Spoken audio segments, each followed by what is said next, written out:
Assalamualaikum warahmatullahi wabarakatuh.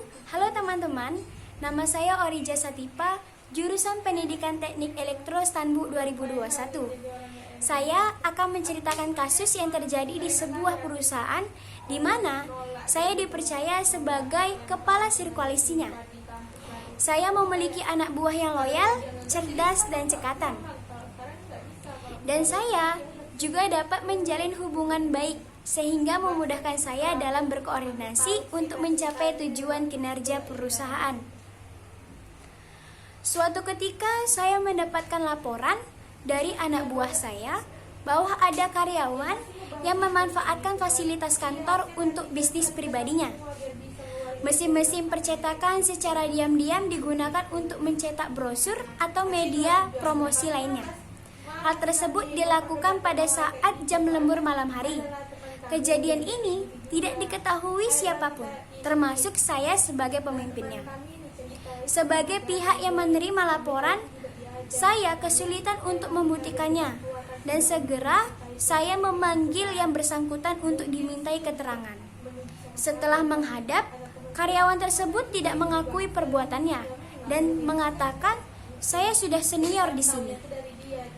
Kemudian saya mulai mengumpulkan fakta dan saksi karena menggunakan fasilitas kantor untuk bisnis pribadi sangatlah dilarang di dalam perusahaan ini. Kemudian saya mulai memeriksa meteran printer dan semua kondisi mesin beserta memori pekerjaan yang tercatat secara digital.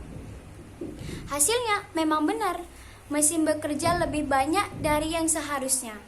Dari kamera CCTV juga terlihat bahwa pada tanggal itu yang bekerja sebagai operator adalah karyawan yang dilaporkan.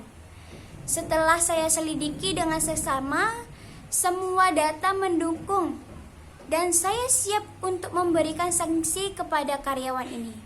Namun, sebelum saya memanggilnya untuk kedua kalinya, saya mendapatkan informasi bahwa karyawan yang melakukan kesalahan ini masih keluarga atau kerabat dari salah satu pemilik perusahaan ini. Saya semakin bingung dan mengatakan bahwa pantas saja dia berani melakukan hal ini. Ternyata dia masih kerabat pemilik perusahaan. Lalu, bagaimana cara saya sebagai pemimpin untuk menyelesaikan kasus ini secara adil? Cara yang saya ambil adalah saya akan memberikan sanksi kepada karyawan tersebut sesuai dengan ketentuan perusahaan, tanpa ragu bahwasannya karyawan tersebut adalah salah satu kerabat dari pemilik perusahaan. Apakah kekerabatan karyawan tersebut dengan pemilik perusahaan ini mengganggu keputusan yang saya ambil? Menurut saya tidak. Karena kesalahan tetaplah kesalahan yang harus dipertanggungjawabkan. Ketika dia berani melakukan sesuatu, maka dia harus berani pula untuk mempertanggungjawabkan. Namun, untuk berkonsultasi kepada atasan, itu tetap akan saya lakukan guna melaporkan kerugian apa saja yang terjadi di perusahaan dan menghindari kesaksian palsu dari tangan ke tangan. Apa sebenarnya dilema moral dan etika yang harus saya selesaikan dalam masalah ini?